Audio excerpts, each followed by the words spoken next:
On today's episode of Gatsby Talks Tintin, Hergé has a meeting with a young Chinese artist who will influence his life and the Adventures of Tintin series forever in Gatsby Talks Tintin, The Blue Lotus.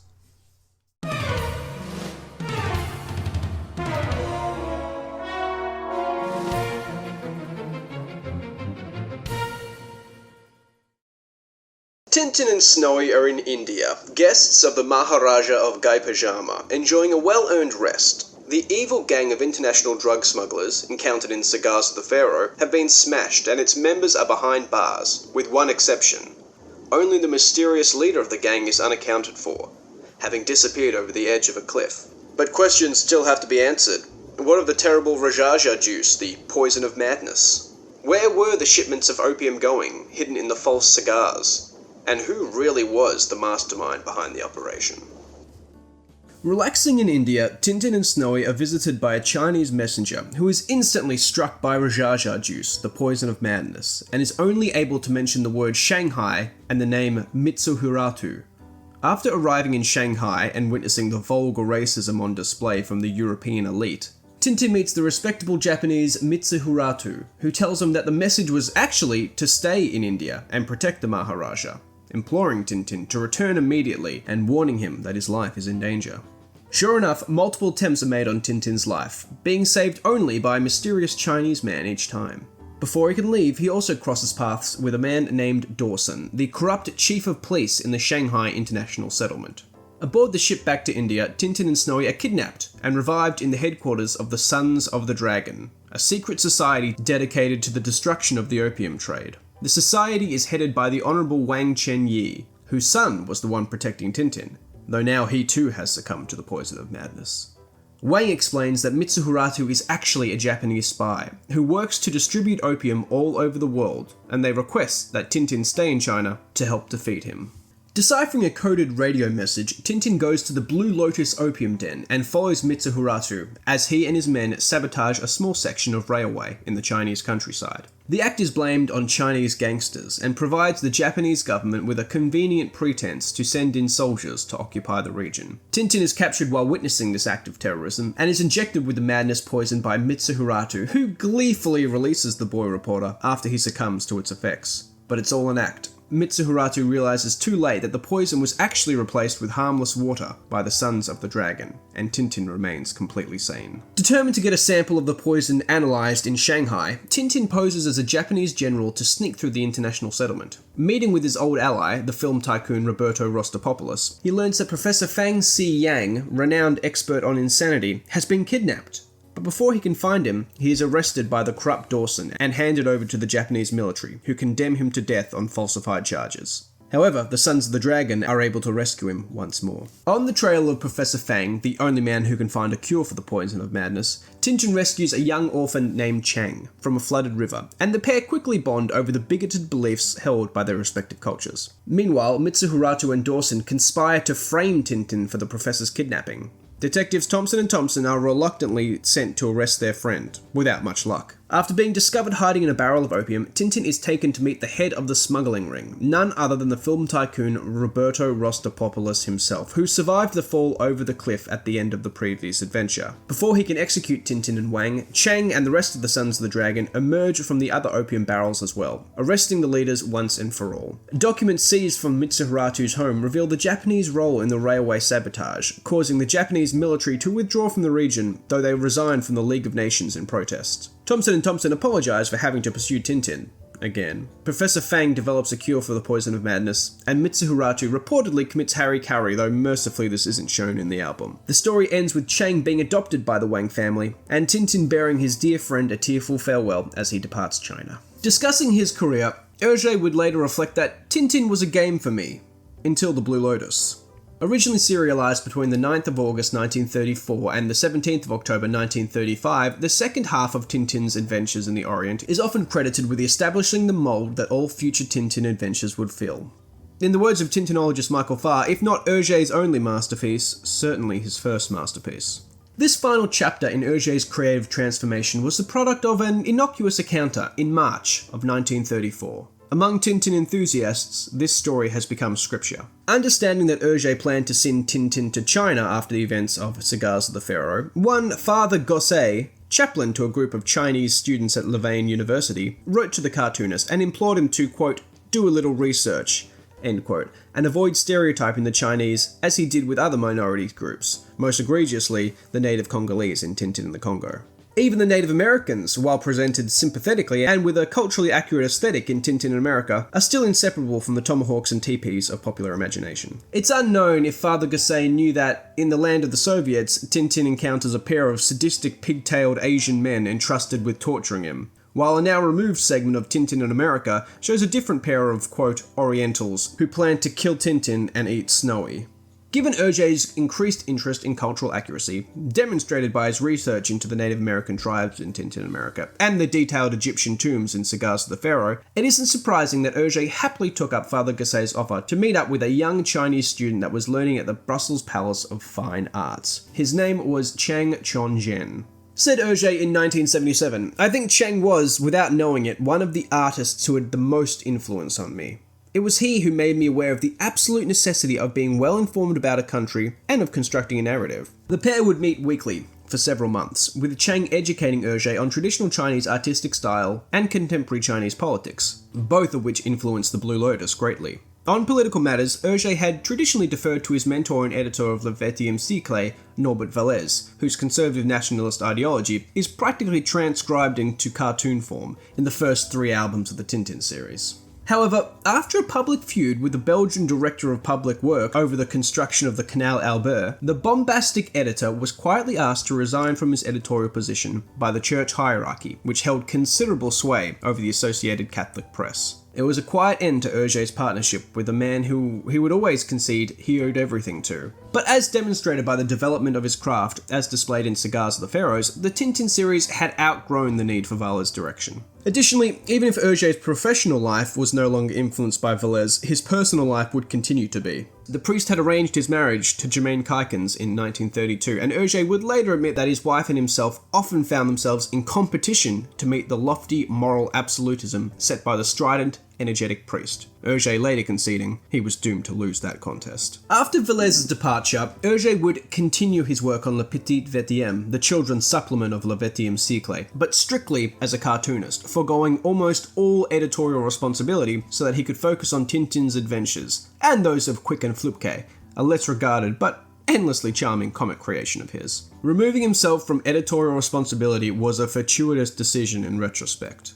The flames of fascism were blazing terribly across the border in Germany, and the editorial staff of both Le XXe and its supplement worked eagerly to fan them on. It would be an oversimplification to characterize the Catholic press as outrightly fascist. The Belgian church hierarchy officially condemned the nation's fascist, Rexist political party in favour of the traditional centre-right Catholic party, but it shared with the fascist movement a strident ideology of anti-communism, anti-liberalism, and increasingly, anti-Semitism. Questions regarding Hergé's reputation as a perceived Nazi collaborator linger to this day, and it's possible he would have been jailed after liberation if his name had been attached to the vengeful diatribes extolled in his paper. Yes, it was a fortuitous decision, but it was not an ideological one.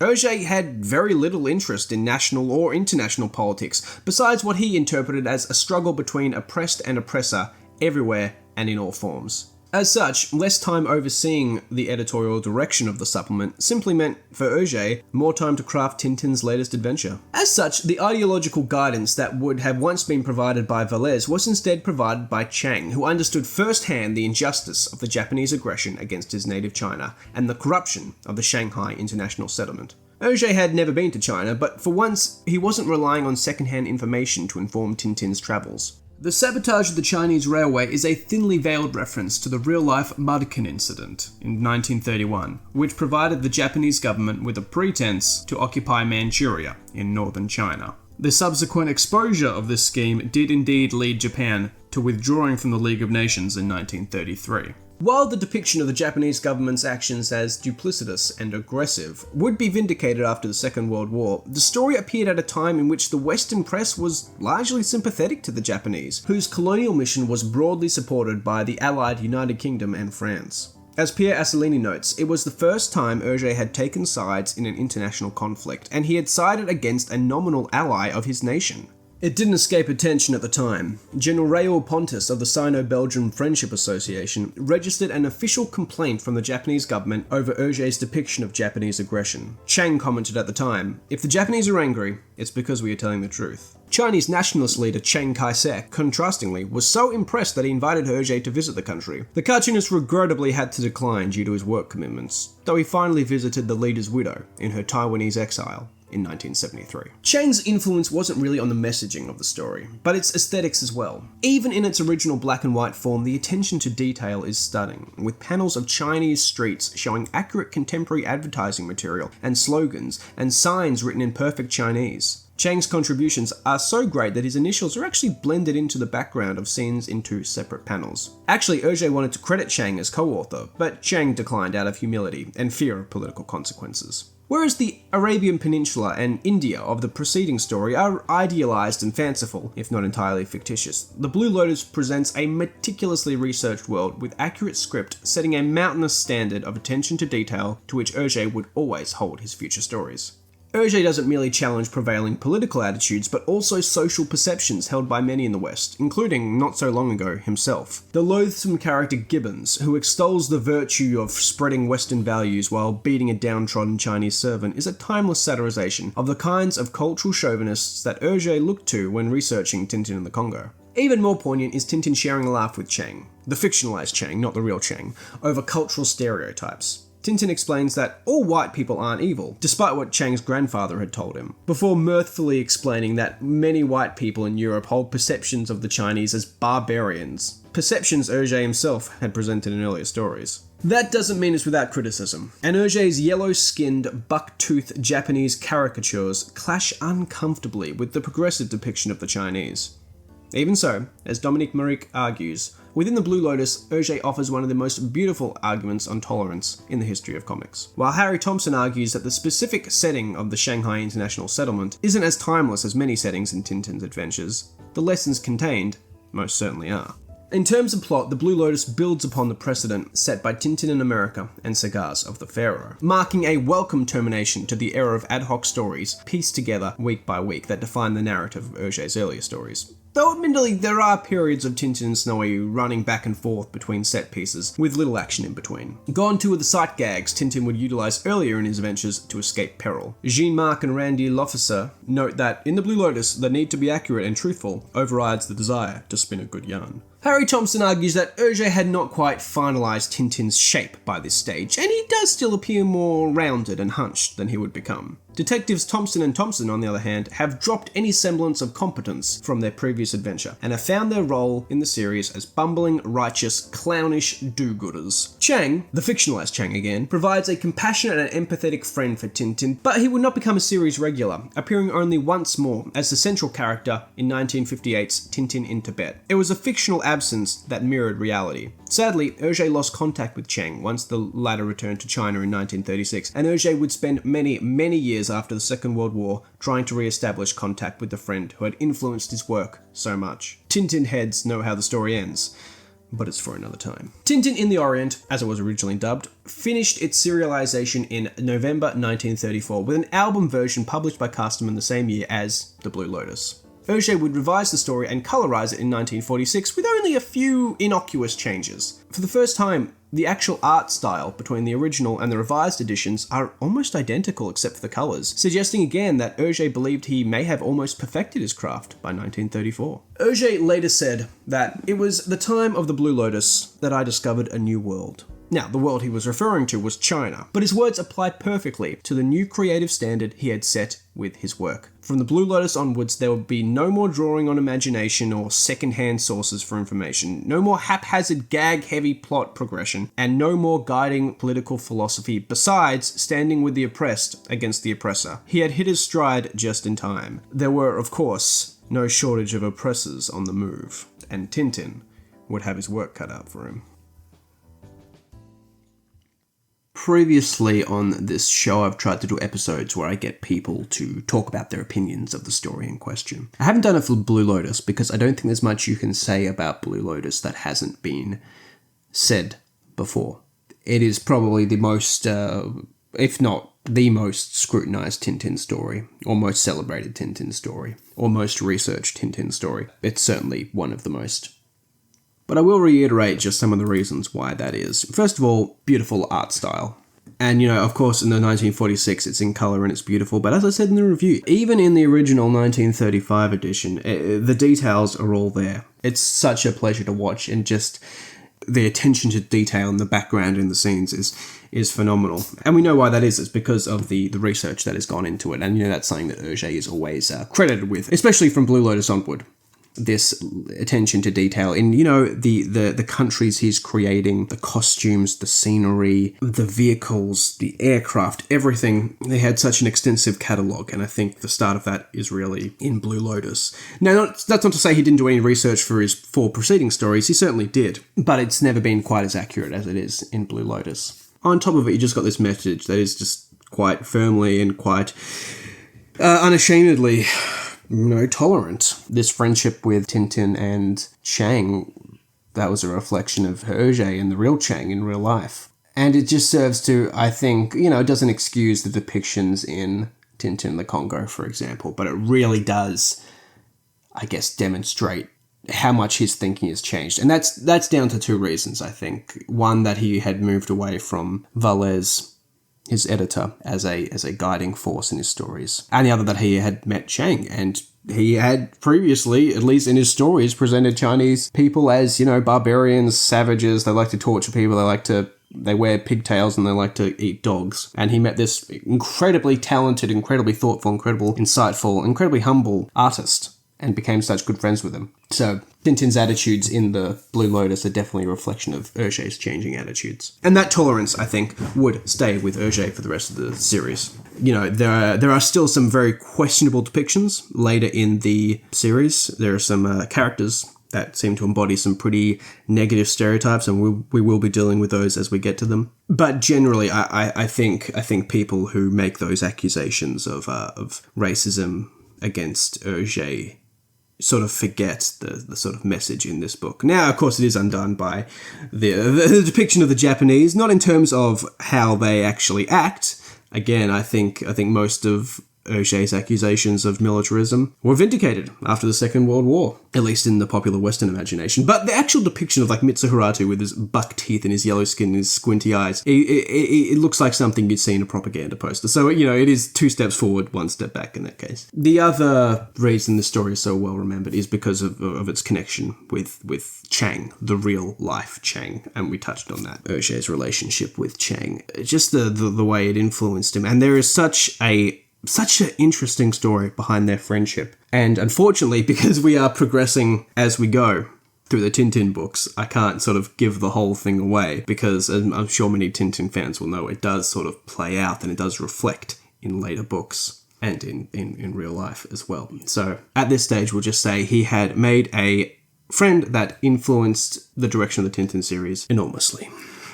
For me, I never loved Blue Lotus, but I'm a bit weird. I have quite specific taste when it comes to Tintin books that I love. I have very, very sort of, very specific taste about the ones that I put in my top 5. And maybe I'll get to those and explain why that is when I get to them. But I can certainly see the merit of the Blue Lotus. It may not have been one of the ones I kept going back to and reading all the time, but I totally see why it's lauded so much as it is, especially having read the 4 preceding ones. And, it's been really, really rewarding to slowly just see how much better they get up to this point. And I think he's on the plateau right now. I think, some people will always have their personal preferences, their personal favorites. They'll like some more than others, and I really am interested in getting to that. But I think from a literary standpoint, in terms of, I guess, the legacy and the quality, regardless of personal taste, Blue Lotus is sort of at that peak. At that peak would just flatten out and stay consistently fantastic for the rest of the series. And that is why I've decided to make Tintin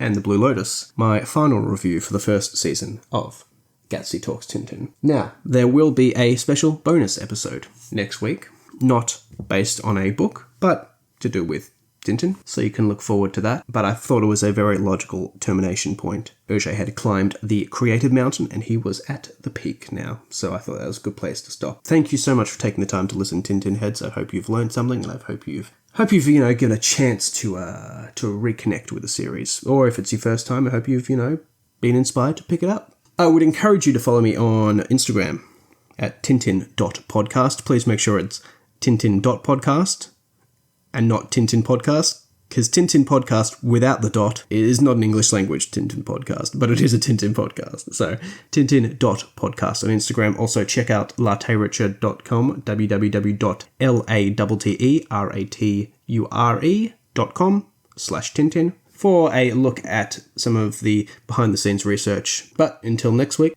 I hope to see you all very soon. Hope you're staying very safe. And thank you for listening, Tintin Heads. I'll see you very shortly.